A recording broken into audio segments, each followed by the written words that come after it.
bordel? Et où ce livreur?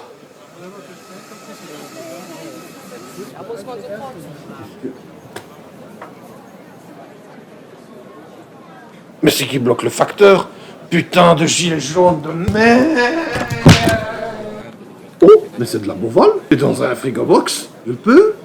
Faut mettre un gilet jaune? Mais non problème, mon gaillard. On proteste contre quoi? La hausse du prix de la sous-couche? Ah, ok. Bon bah je vous laisse, hein, j'ai un colis à récupérer. Bisous, hein. Oui, voir.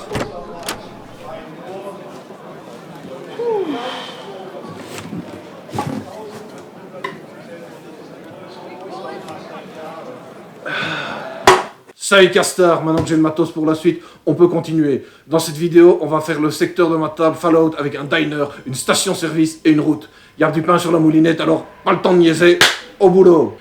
Comme tu peux le constater, j'utilise ici une planche de 90 sur 45 cm comme la planche précédente. Si on les additionne, ça fait, oui tu l'as deviné, 90 sur 90, la taille d'une table standard de Fallout. La première étape est de faire la route en elle-même. Pour ça, on va utiliser de l'enduit de rebouchage que tu trouveras dans n'importe quel magasin de bricolage, mais vraiment pas cher chez Action de nouveau. Je fais le tracé désiré au crayon.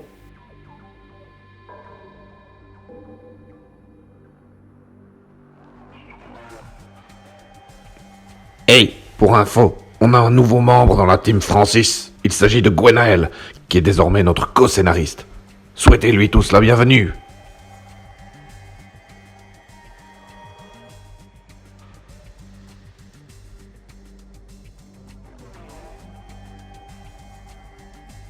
Puis je mets du ruban de masquage afin qu'après avoir appliqué l'enduit, qu'il est séché et que j'ai retiré le ruban, le tracé soit bien net, comme il se doit.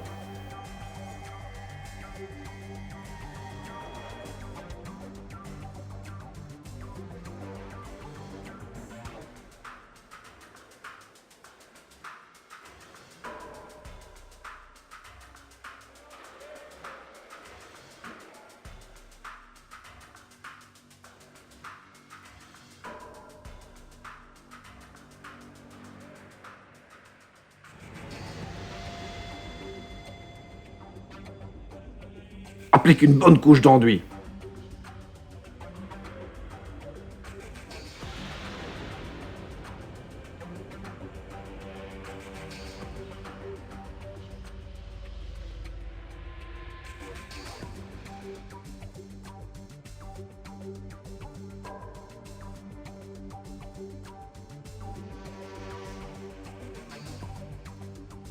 Lorsque c'est bien sec, je ponce pour lisser la route un minimum.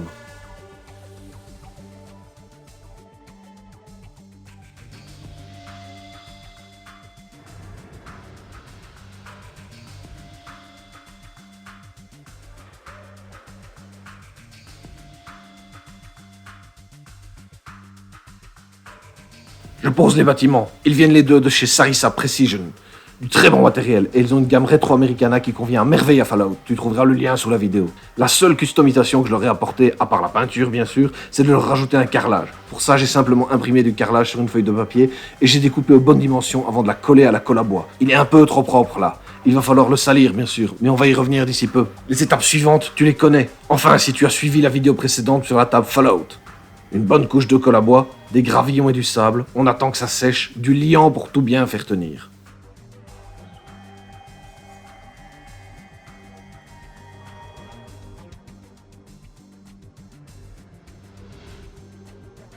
Quand le liant est sec, passage à la peinture. De nouveau pour le sable, il te suffira de regarder la vidéo précédente. Du brun foncé, du beige et très légèrement du blanc. Pour la route, on commence en gris foncé avec une touche de bleu, suivi d'un brossage à sec de gris clair. Et j'utilise ici un marqueur acrylique de la marque Molotov pour tracer la ligne jaune au milieu de la route.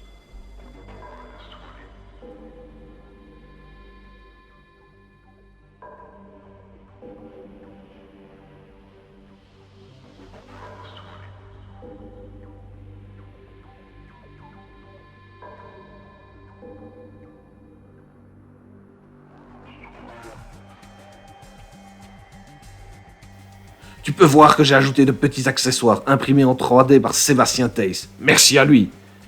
Ils sont un peu trop propres à mon goût, tout comme les bâtiments. Alors on va les salir. En général, pour ça, j'utilise du wash et des shaders de Game Workshop ou Hermie Painter.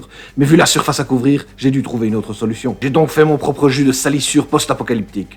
Pour ça, j'ai utilisé des peintures Golden de la gamme High Flow Acrylic pour aérographe, parce qu'ils sont déjà très liquides, mais n'importe quelle peinture acrylique fera l'affaire si tu la dilues assez.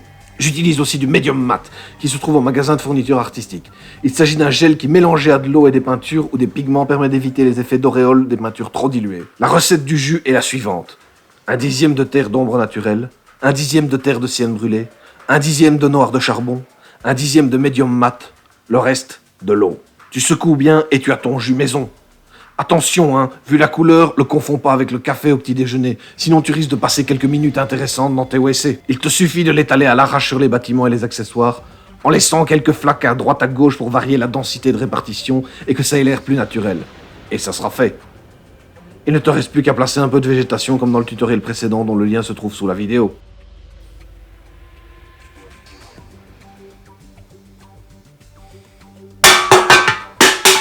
En même temps, c'est vrai que la stopouche est vachement chère, et puis leur bière est fraîche. Allez, à plus tard les castors. Ça vous a plu? Abonnez-vous sur YouTube, suivez notre page Facebook et inscrivez-vous à la newsletter de notre blog. Tous les liens se trouvent sous la vidéo. Et si vous aimez nos vidéos et souhaitez participer à la vie du blog, vous trouverez sous la vidéo un lien vers Tipeee qui vous permet de participer à partir de 1 €.